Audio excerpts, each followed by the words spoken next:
Que a graça de nosso Senhor e Salvador Jesus Cristo seja com cada um dos nossos amados irmãos, irmãs, amigos que nos assistem neste momento. Queremos tomar uma base bíblica para a meditação que teremos, e ela se encontra no capítulo 12 da carta de Paulo aos Romanos, versículo 2, onde o apóstolo diz: E não vos conformeis com este mundo, mas transformai-vos pela renovação do vosso entendimento, ou da vossa mente, para que experimenteis, veja a consequência, o fruto desse não se conformar com este mundo, o fruto desse renovar da mente, é para experimentar, não somente conhecer, mas experimentar a boa, agradável e perfeita vontade de Deus. É o que todos nós queremos. Experimentar a boa, agradável e perfeita vontade de Deus. Tem muitas pessoas que têm dúvidas acerca da vontade perfeita de Deus para as suas vidas. Será que não estou entrando numa vontade permissiva? Eles pensam. Há muitas dúvidas. Por quê? Porque não há isto que Paulo diz aqui. Não vos conformeis com este mundo e renovai a mente para que possam experimentar. Repito, não só conhecer a vontade perfeita de Deus, mas experimentá-la, vivê-la. Balaão chegou a conhecer a vontade perfeita de Deus, mas não a praticou, não a fez, como disse Jesus.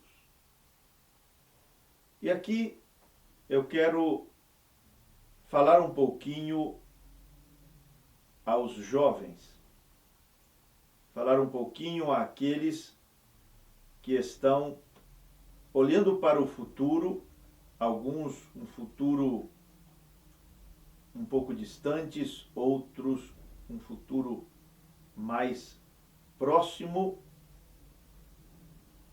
e pensando em constituir um lar. Há algo muito importante que deve ser considerado por todo aquele que pensa constituir um lar. Talvez um jovem que nem sequer namorada tenha, já está ali na idade de pensar em um lar, mas nem sequer namorada tem.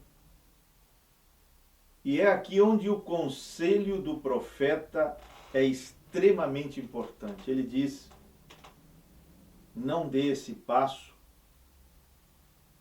tão importante sem antes dedicar tempo à oração.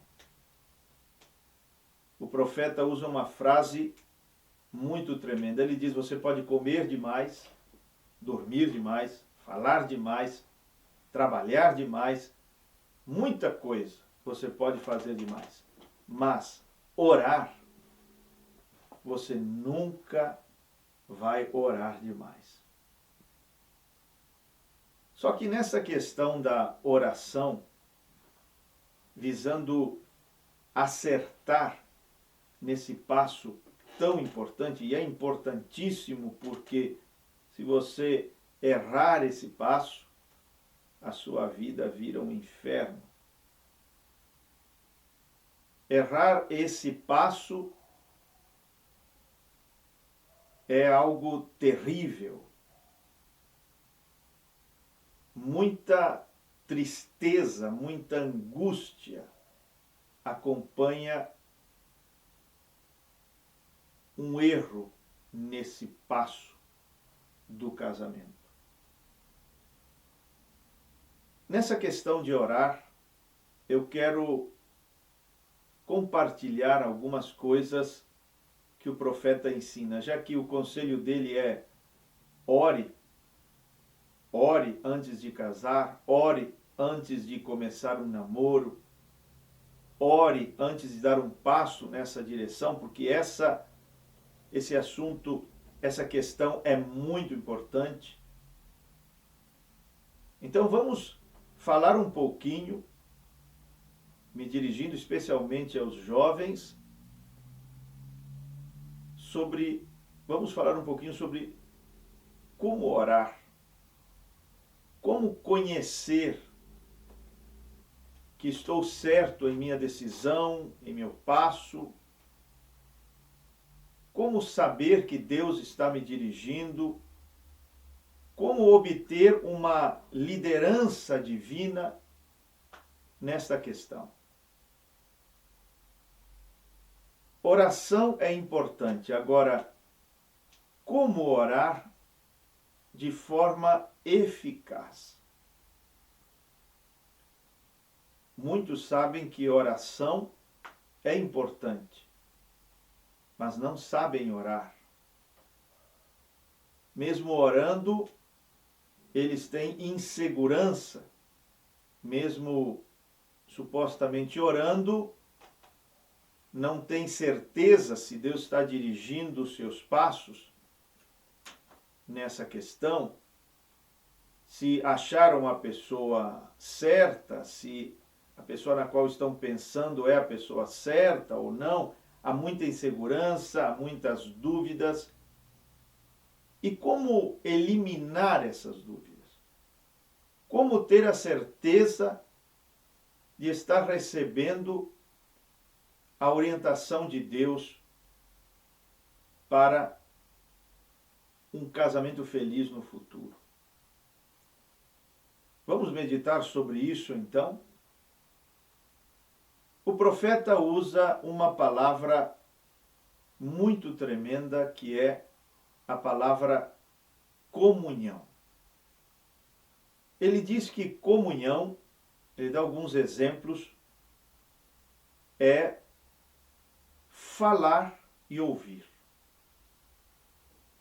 Ele diz, quando você, por exemplo, está assistindo à televisão, você não está tendo comunhão, porque você só está ouvindo e não consegue se comunicar com a pessoa que está ali na TV, no aparelho, no televisor. Ele dá outro exemplo, ele diz o rádio. Você não pode ter comunhão com a pessoa que está transmitindo aquela notícia, porque ela fala, você ouve, mas você não pode falar com ela. Então ele diz, quando pegamos um telefone e podemos falar e ouvir, então isso é um exemplo do que é ter comunhão. Aqui diz ele onde cometemos um grande erro, e é que só nós falamos e não damos chance para Deus nos falar, não damos oportunidade para Deus nos falar. Nossa oração consiste em somente um lado falando, diz ele, nosso lado, sem dar chance, sem dar oportunidade para Deus falar. E como isto funciona? Bom, o profeta nos ensina muito detalhadamente. Ele diz, você precisa abrir o seu coração, a sua boca e expressar com palavras o seu desejo. E conversar com Deus acerca disso. Se expressar em palavras fazer chegar a Deus a sua petição. E depois que você expressa o seu desejo, diz o profeta, você deve se aquietar na presença de Deus. Talvez por 10 minutos, 15, 20, meia hora, 1 hora, o tempo que você quiser. Quando você faz isso, Deus começará a falar com você. Você me pergunta, Deus vai falar comigo durante aquele tempo que eu estiver em silêncio na sua presença? Pode ser que sim. Ou pode ser que não. Mas o certo é que Deus, mais cedo ou mais tarde, irá falar com você. Isto porque você semeou a semente da oportunidade e da chance para Deus te falar. Eu costumo dizer que quem planta silêncio na presença de Deus, colhe a voz de Deus. Quem planta silêncio na presença de Deus, colhe orientação divina. Quando você silencia, quando você se aquieta, pode ser que Deus te fale naqueles minutos que você estiver ali na sua presença quieto, ou não. Mas eu te dou a certeza que Ele, mais cedo ou mais tarde, diante dessa prática do silenciar diante de Deus, mais cedo ou mais tarde Deus vai trazer algumas orientações e pensamentos divinos ao seu coração, à sua mente. Talvez você, depois de 20 minutos, 30 minutos, 40, 1 hora, de estar quieto na presença de Deus, você não ouviu nenhuma voz, não houve nenhum conselho divino, nenhuma orientação, nenhuma inspiração, nenhum pensamento, mas você semeou uma semente. Isto eu quero que você entenda. Você semeou uma semente que trará, com toda certeza, uma colheita. Então você está, vamos supor, indo para o seu trabalho, está ali no seu carro, e de repente vem aquele pensamento à sua mente. O que foi aquilo? Você acabou de colher uma orientação de Deus. Uma palavra de Deus. Você, quem sabe, está no mercado e no momento em que você estende a mão para pegar um produto da prateleira, aquele pensamento como uma flecha vem ao seu coração, à sua mente, e você tem clareza acerca do assunto. Você acabou de colher a orientação divina, o conselho de Deus. Deus acabou de falar com você. Por que você colheu isso? Porque você semeou lá atrás, com perseverança, com disciplina, o silenciar diante de Deus.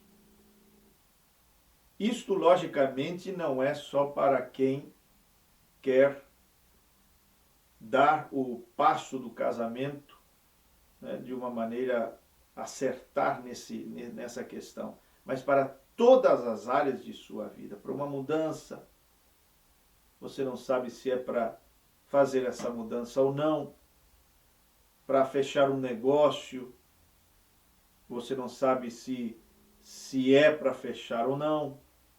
Às vezes você está diante de um negócio e você não pode se estribar em seu próprio entendimento, se apoiar em sua experiência, sua capacidade, sua inteligência, sua visão.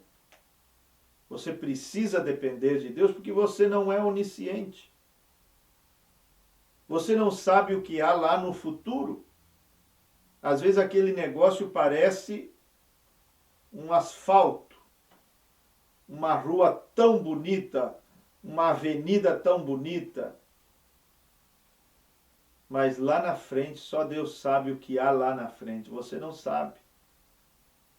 Aí você começa a fazer contas e somar e multiplicar e entra de cabeça nesse negócio fechado, se estribou em seu próprio entendimento, fez o que você achava que era o certo e por não consultar a Deus, por não praticar isto que o profeta ensina, o silenciar diante de Deus, você dá um passo errado. E lá na frente, o que parecia que iria te dar lucro, dá muita dor de cabeça e muitas perdas. Eu digo que não há uma cabeçada que a gente já deu na vida que Deus não nos tenha advertido de alguma forma. Ou em um sonho, ou um sentimento, ou um pequeno pensamento, ou através de alguém. Mas toda cabeçada que a gente já deu na vida, pode ter certeza que Deus de alguma forma esteve ali presente para impedir. Mas a nossa empolgação era tão grande que passamos por cima da voz de Deus, da suave voz do Espírito Santo e fizemos as coisas do nosso jeito e deu tudo errado. Se você seguir o conselho do profeta e começar a desenvolver, jovem, comunhão com Deus, conversando com Deus e também silenciando diante de Deus para poder ouvi-lo, ouvir a sua voz, o que ele acha, o que ele pensa. Você precisa de um coração puro ao se aproximar diante de Deus. Um coração limpo, um coração neutro. Você tem o seu desejo, mas Deus sabe o que é melhor para você, porque conhece o futuro. Você não é onisciente, Deus é. Não há nada mais sábio do que confiar naquele que conhece tudo acerca do futuro de todas as pessoas. Ele sabe o que é melhor, ele sabe o que vai dar certo, o que vai dar errado.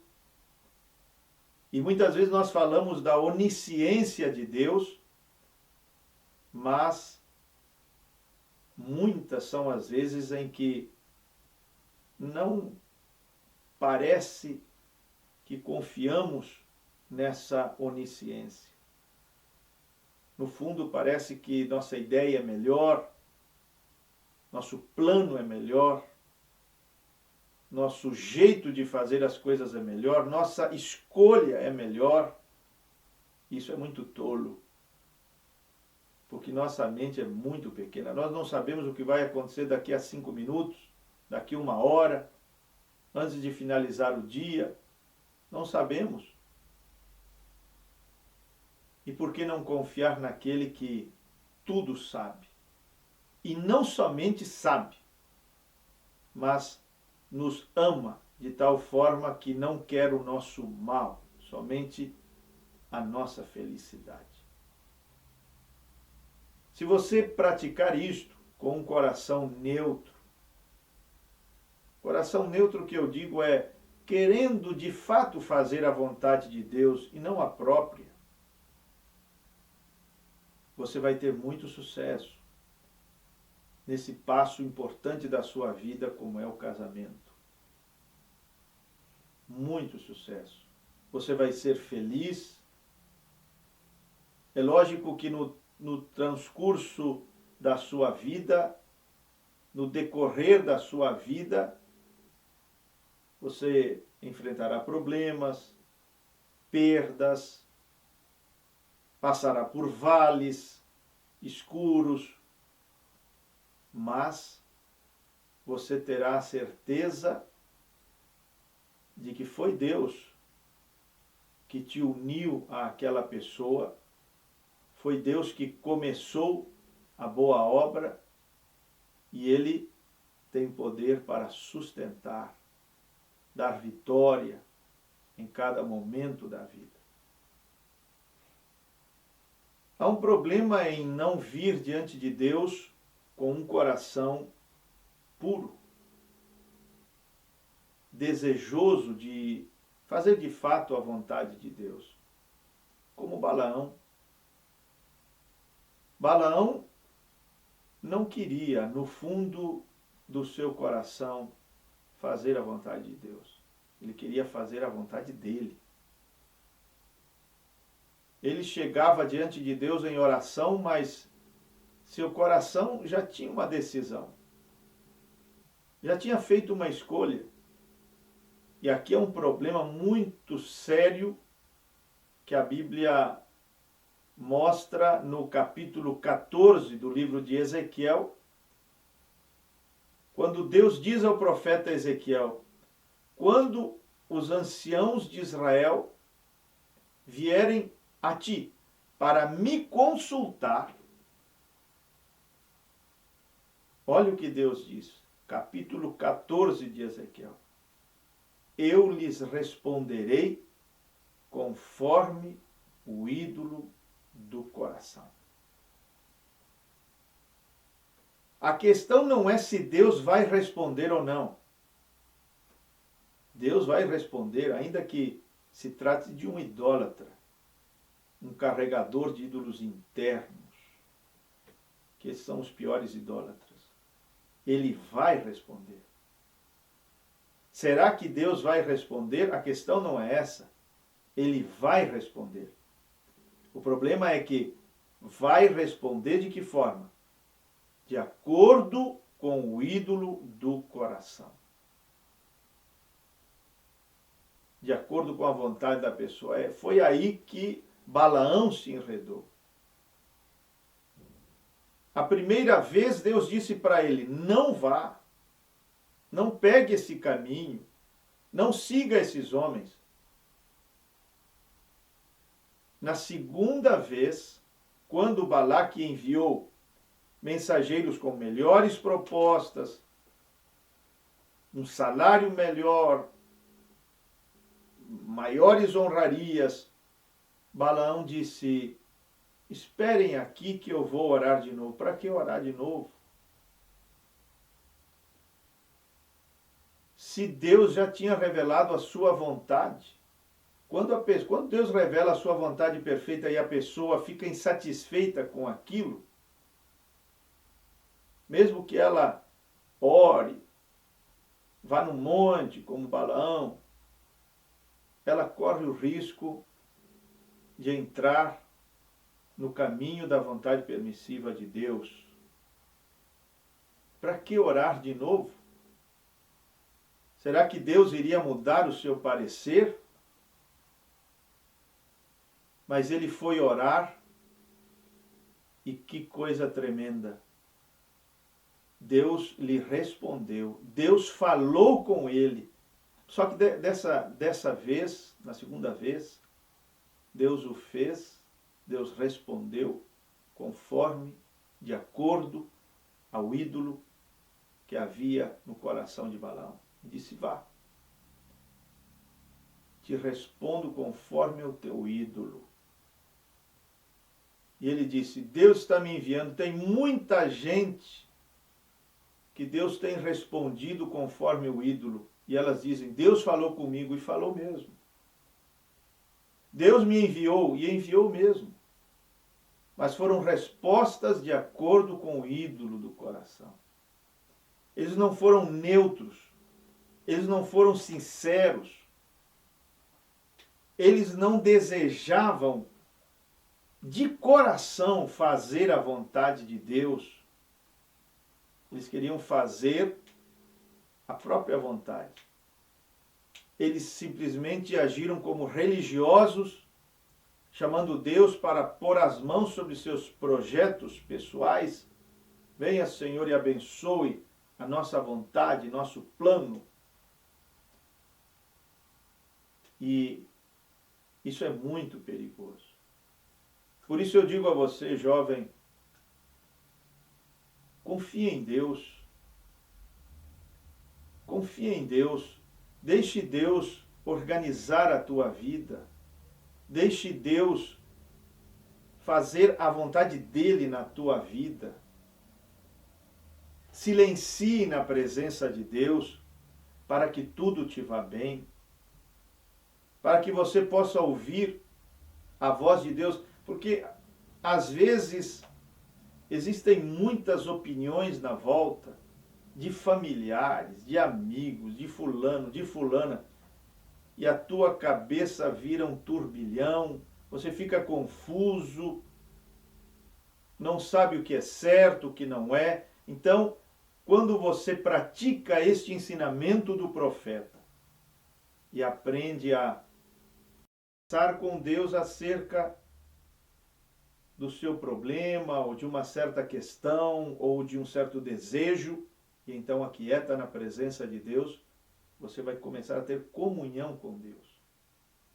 E vai começar a se familiarizar com a voz de Deus, com as orientações divinas. E isso é muito bom, muito bom. Quando Deus diz não, não é por maldade. É porque Deus conhece o futuro, conhece o que você não conhece. Nós nos enganamos muito com a aparência. Deus não se engana com a aparência.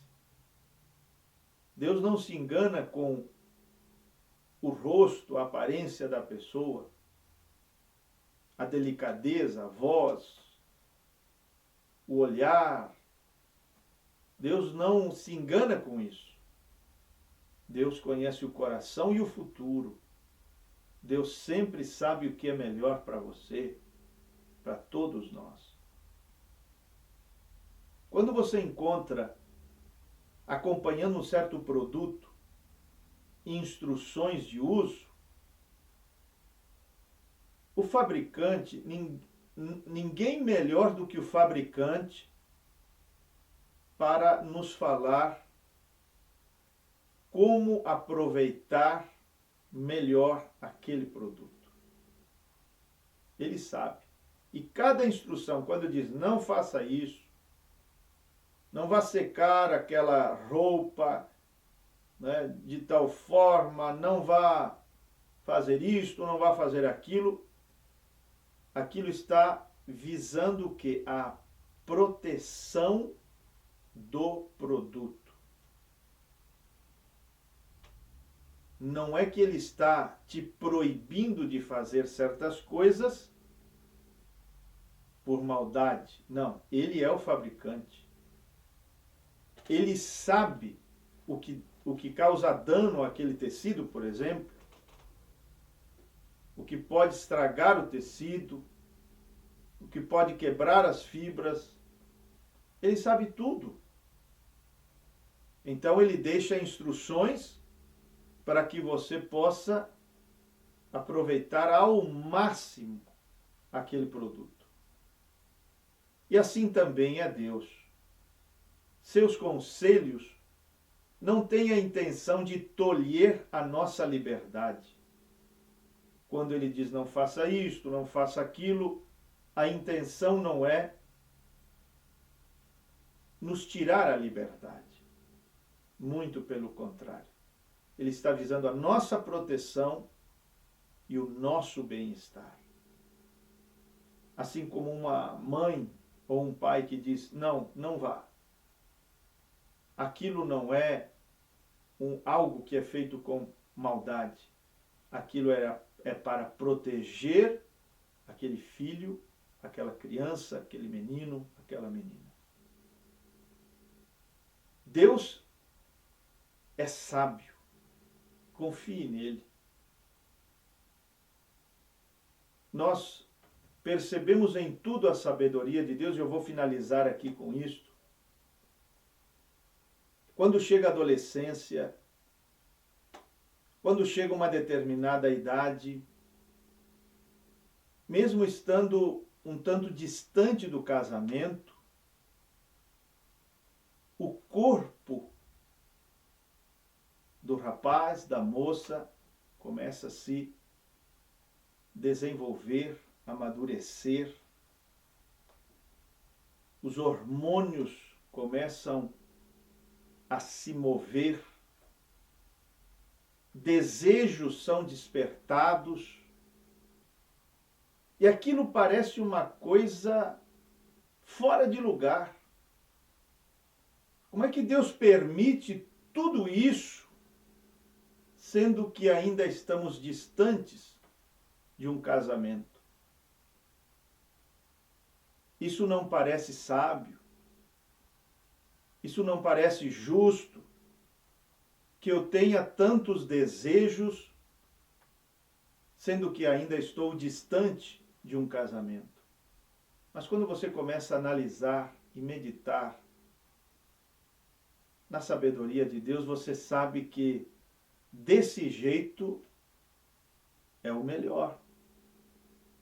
Por quê? Você diz por quê? Não parece o melhor, parece uma coisa injusta, mas não é. Porque o aparecimento de desejos causados pelo desenvolvimento do corpo, dos hormônios, etc., vai te permitir fazer uma coisa: praticar o domínio próprio. Porque você vai precisar, meu amigo, disso até depois que você casar. O domínio próprio antes do casamento, que te livra da fornicação, vai te livrar do adultério depois de casado. Então você vê que Deus é sábio mesmo. Você começa a treinar, você começa a amadurecer em uma área muito fundamental e importante para um relacionamento duradouro, que é a temperança, o domínio próprio. Quando você é solteiro e os desejos afloram, você exercita o domínio próprio, a temperança do Espírito Santo, para não ceder às tentações da carne, às ofertas mundanas, ao sexo ilícito, às paixões carnais, que você vai exercitando. Você acha que depois de casado você não vai precisar também de frear paixões carnais? Rejeitar ofertas de sexo ilícito? Vai sim. Tudo é fruto de uma mente profunda, onisciente. Então eu repito, jovem, confia nesse Deus poderoso, que conhece tudo acerca do futuro.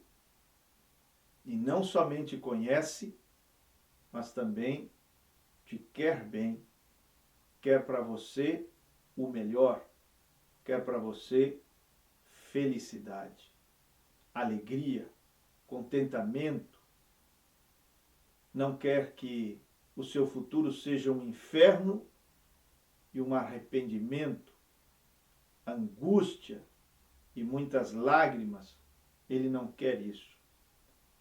Então volta-te para Deus em oração. Comece a praticar a comunhão com Deus. Comece a praticar